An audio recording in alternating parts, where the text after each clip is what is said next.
Hello friends, welcome back to my channel. হাতে গোনা আর মাত্র কয়েকটা দিন বাকি পুজোর আমেজ খুশি মানেই কিন্তু মিষ্টি মুখ। মিষ্টি ছাড়া কি আর পুজো বা উৎসব কমপ্লিট হয়?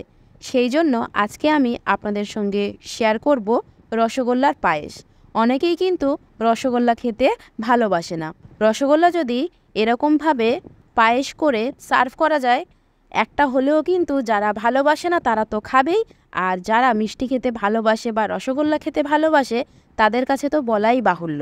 যখনই রসগোল্লা খেতে খেতে একঘেয়েমি লাগবে, এরকমভাবে রসগোল্লার একটা ডেজার্ট বানিয়ে সার্ভ করুন, দেখুন প্লেট একদম ফাঁকা হয়ে যাবে। তো চলুন রান্নাঘরে যাওয়া যাক। প্রথমেই আমি এখানে প্রায় হাফ লিটার দুধ নিলাম। দুধটা আগে থেকেই জাল করা ছিল, সেই জন্য আর ফুটালাম না। এবার দিয়ে দেব গুঁড়ো করা গোবিন্দভোগ চাল। গোবিন্দভোগ চালটা দেব আর নাড়াবো, কারণ গরম দুধের মধ্যে চাল দিলে দলা পাকিয়ে যাবে। সেই জন্য একটু ছড়িয়ে ছড়িয়ে দিয়ে সাথে সাথেই কিন্তু হাত দিয়ে নাড়াতে থাকতে হবে, যাতে চালের গুঁড়োটা দলা পাকিয়ে না যায়। এবারে যেহেতু ফুটানো আছে, সেই জন্য হাই ফ্লেমে একটু ফুটিয়ে নিয়ে ফ্লেমটাকে আস্তে করে দিয়ে যতক্ষণ না পর্যন্ত চাল এবং দুধটা ভালো করে সেদ্ধ হয়ে ঘন হয়ে আসছে, ততক্ষণ পর্যন্ত কিন্তু ভালো করে ফুটিয়ে নিতে হবে।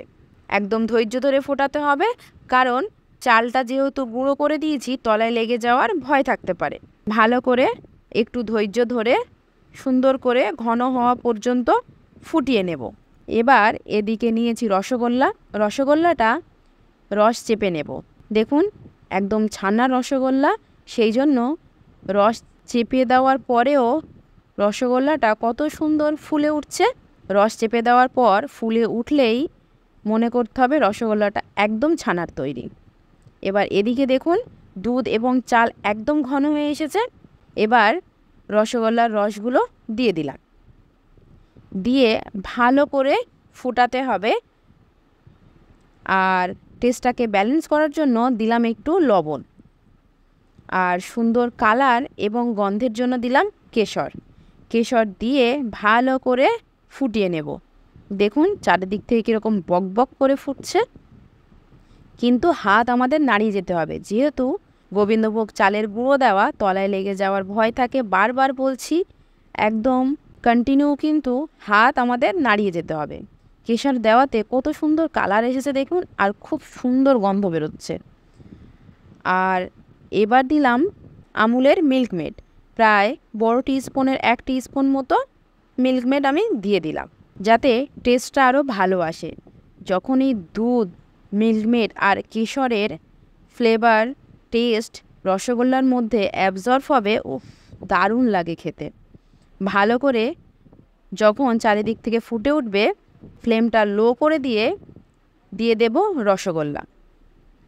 দেখুন রসগোল্লাগুলো একদম ছানার বলে কি সুন্দর ভেসে আছে। ছানার জিনিস ভীষণই হালকা হয়, আর পুরো ছানার তৈরি বলেই কিন্তু রসগোল্লাগুলো সুন্দরভাবে ভেসে আছে। এবার একটু হাই ফ্লেমে ফুটিয়ে নেব।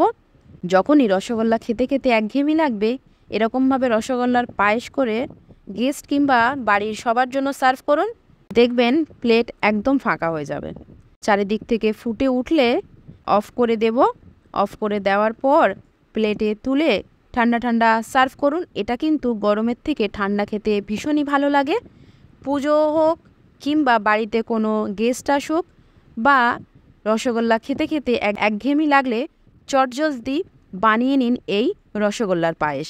আর খাওয়ার শেষে এরকম যদি একটা ডেজার্ট দেওয়া যায়, তাহলে তো আর কোনো কথাই নেই। এরকম আরও নতুন নতুন ভিডিও দেখার জন্য জাইকা কলকাতা চ্যানেলটিকে সাবস্ক্রাইব করে প্লিজ পাশে থাকুন। আর ভিডিওটি ছেড়ে যাওয়ার আগে একটা লাইক এবং কমেন্ট করতে কিন্তু ভুলবেন না। সবাই ভালো থাকবেন, সুস্থ থাকবেন। Love you all, tata.